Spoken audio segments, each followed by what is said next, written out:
It is a mess in here. What's happened?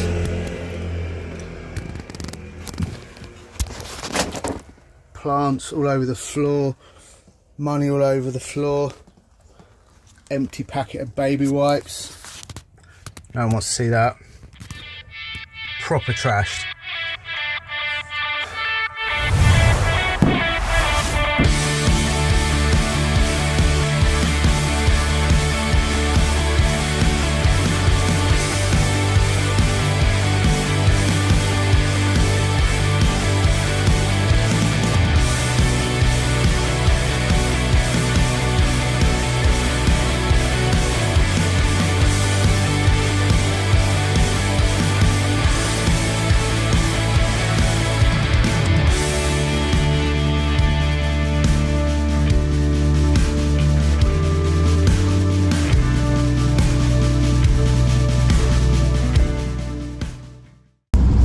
Sophie's birthday this weekend, so we've done quite a few things, including camping with all the kids. So it's been a bit mental, and I tell you what, they have trashed my gaff. It is an absolute pigsty in there, and I just can't wait to get stuck into it and clean it and make it nice again. So I'm heading over to the Reading area because I've got a job actually for the next couple of days working for an IT company, doing some marketing and some sort of web development work for them. So I'm going to head over that way and I'm going to camp out and find somewhere cool to park.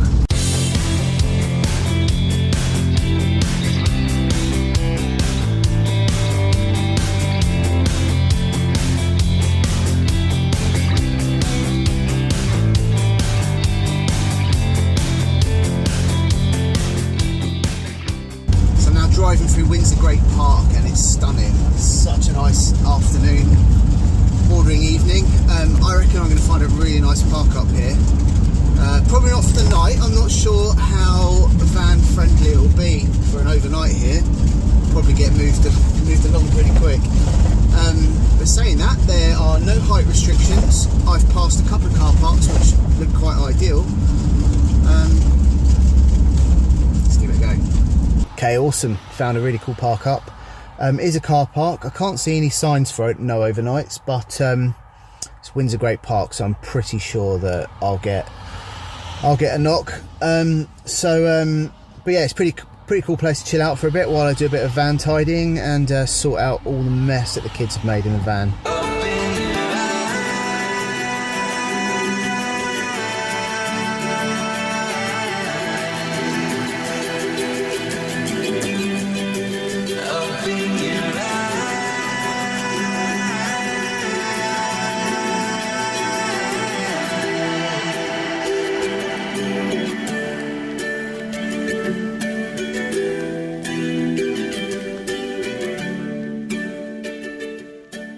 It's well nice here. You can actually hear people flying like an aeroplane or something, a little model aeroplane over in the distance.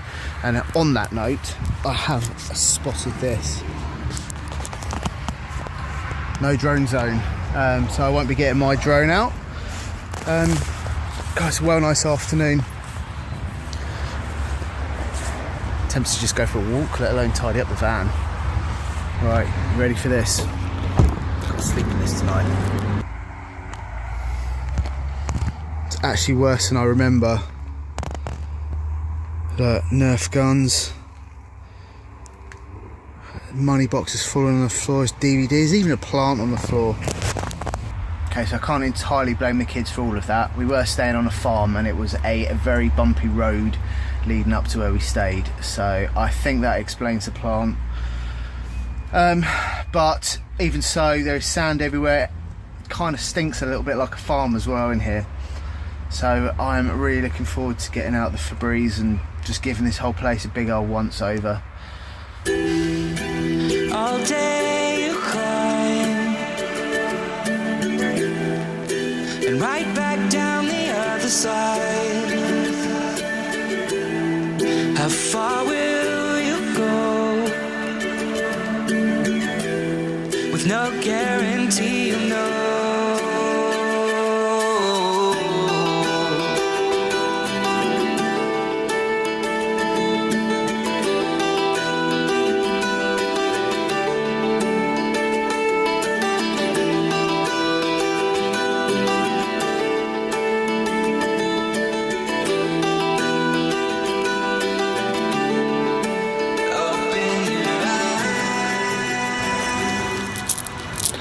That is the reason I hate dealing with money. I mean, how often do you wash your coins? But people just walk into a shop and spend that, and other people will touch it and they'll put it in their pocket and they'll rub it all over their hands, and germs, dirty humans. It's disgusting. That absolutely stinks of fire and cows. It's a difficult one really, because the kids had such a good time, and you know, when you kind of become a parent, that's all you really live for really, is making sure your kids have the best time ever. So I'm sure I can sacrifice a few nights of living in a cow pat infested home van, but I think definitely over the next few days I'm going to be defumigating. I'm going to have to stop off at a service station or petrol station and get the hoover on the go. Although saying that, I do have my trusty dustbuster. I know some people have the mini Dysons, which look really good as well, but they're quite big. This little dustbuster is brilliant. It served me so well. So it's definitely going to get a run for its money this evening, that's for sure. And I'm going to have to go to the laundrette as well, and all my clothes stink of smoke. Kids had a good time. That's all that matters.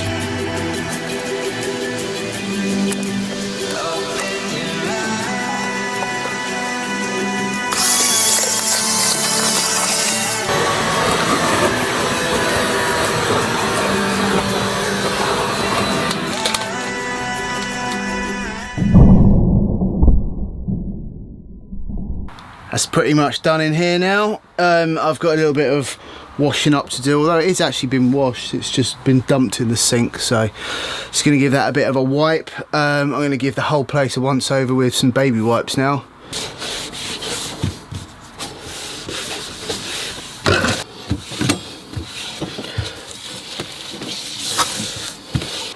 I reckon that's seen better days, don't you?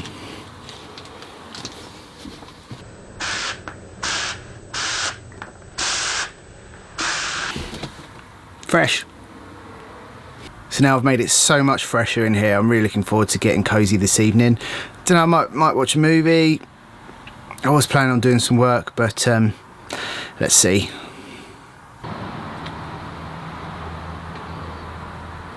So I've got a little bit of something different to do this evening, and given that I'm hanging out in the Queen's garden, I thought I might as well do a bit of gardening. So just putting a little bit of soil in the bottom there. Compost. Doesn't smell.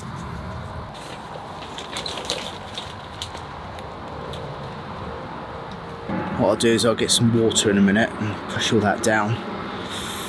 But that'll grow much bigger. This is the one that's feeling a bit sorry for itself. So I know what you're thinking. I've just spilt loads of mud all over my floor and just spent 2 hours clearing it all up. And now I've just gone and potted bigger pots, more mud. Well, here's what I thought would be my clever idea.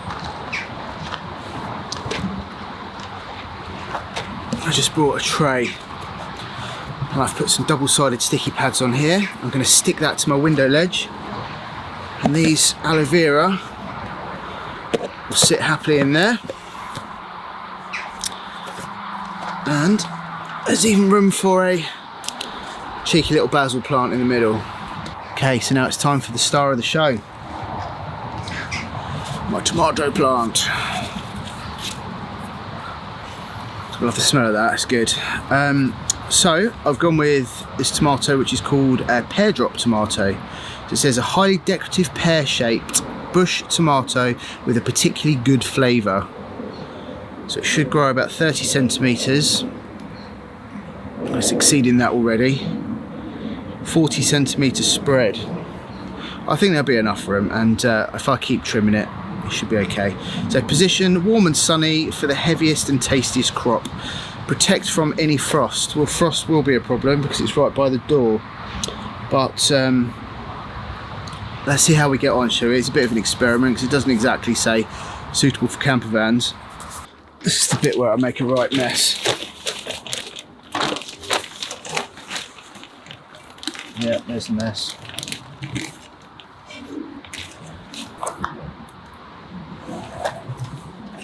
Perfect.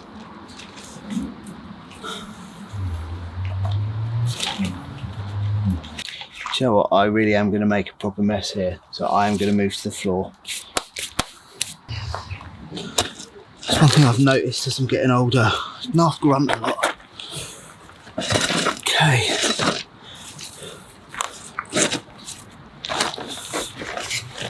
Just pack it all in. Make sure it's well wedged in.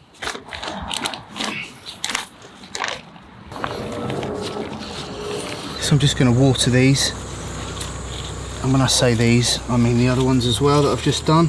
Give them a really good soak so that I can really push it down. I'm going to make such a mess, but who cares, I'm going to get fresh tomatoes in the van. And I reckon that's going to be super awesome if all goes to plan. Unlike the last plant that lived there, which died a very withering death. The aloe vera and a very sad looking basil plant, which I'm trying to bring back from the dead. Just take the little sticky pads on underneath. One. Okay, had to take a pause to do that because that took ages. So I don't want it too pressed against the window because the leaves don't want to touch the window, otherwise the leaves will burn when the window gets hot. So for now,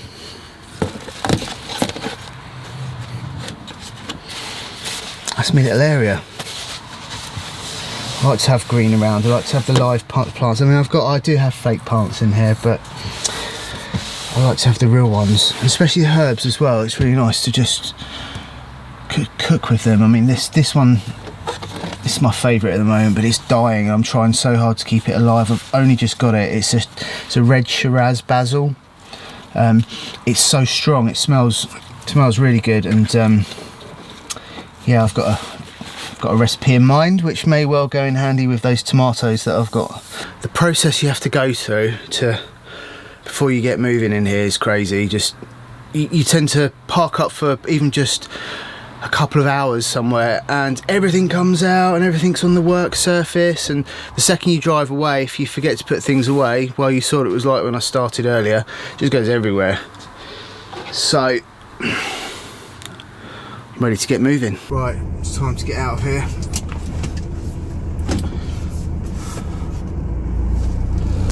Bit of gardening in the Queen's garden. Don't do that every day, do you? I'll tell you what, I'm hungry, so I'm going to have to stop off and find a supermarket and replenish the fridge. Because again, the hungry little munchkins have eaten me out of house and home.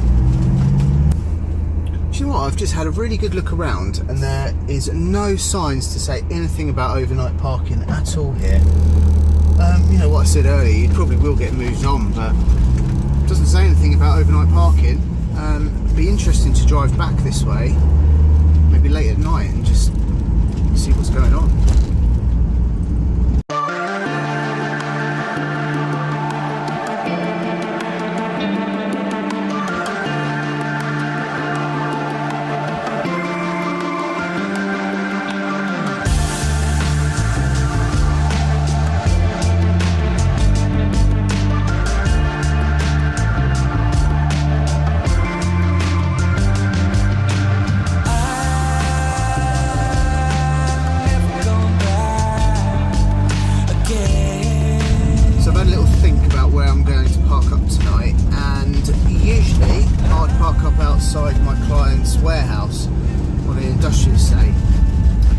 Safe as houses, but it's an industrial estate, and my whole kind of mindset changing is to stop doing these kind of horrible park ups and actually enjoy somewhere a bit more scenic.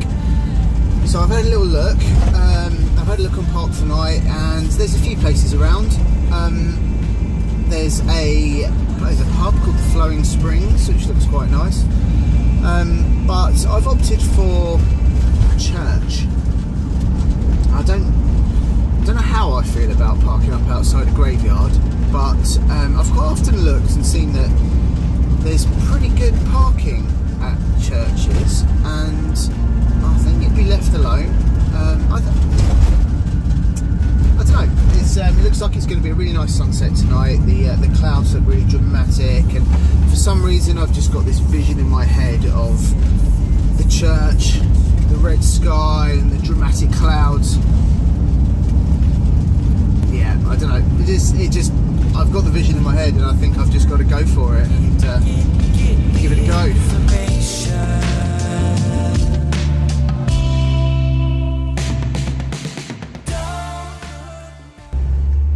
So, this is what I scouted out a few weeks back. So we've got creepy church, creepy graveyard. We've got all this parking along here. I noticed there's someone's house there. All down here looks pretty good to me. And there's the church. Quite a cool looking church. I'll have to look on the internet in a minute and see if there's anything interesting about it. Graveyard, eh? Just go from one extreme to the next. Play it safe. Now I'm playing it scary. I'm a bit of a wimp sometimes, so this is a bit of a personal challenge.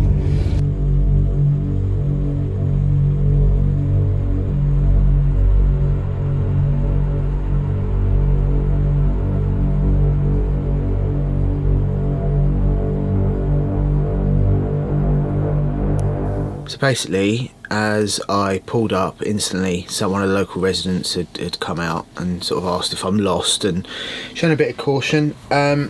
Sadly, it turns out that there was a last month a van had parked up in the lay-by here, and it was with a guy who had intention of jumping off a railway bridge.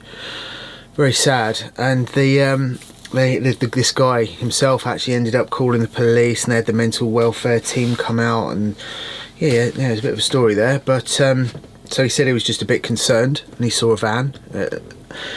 Turns out, really nice guy. Ended up sitting in his garden, having a beer with him, and he was talking about about his career and his life, and a really nice guy, really interested in van life. It was. I ended up walking over to his allotment. He's got an allotment on the other side of the graveyard, and actually, I have some rhubarb. So I'm going to cook some rhubarb up tomorrow, by the looks of it.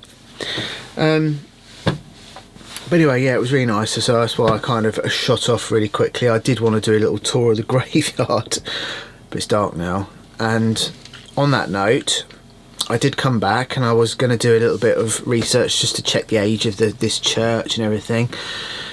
And as soon as you put the name of the church in on Google, it just comes up and says about it being haunted and a spectral figure that appears in the doorway.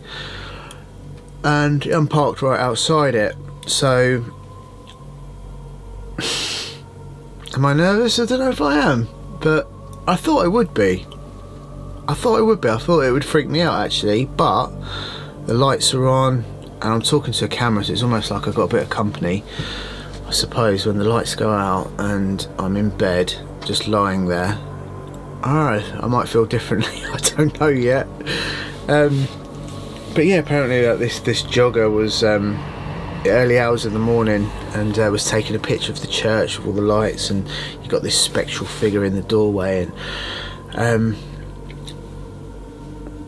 I don't know. I suppose my question of do I believe in that sort of thing, I don't know. I've not ever seen anything like that, so I find it hard to believe in things that I've not seen. So, I don't know. Wait and see.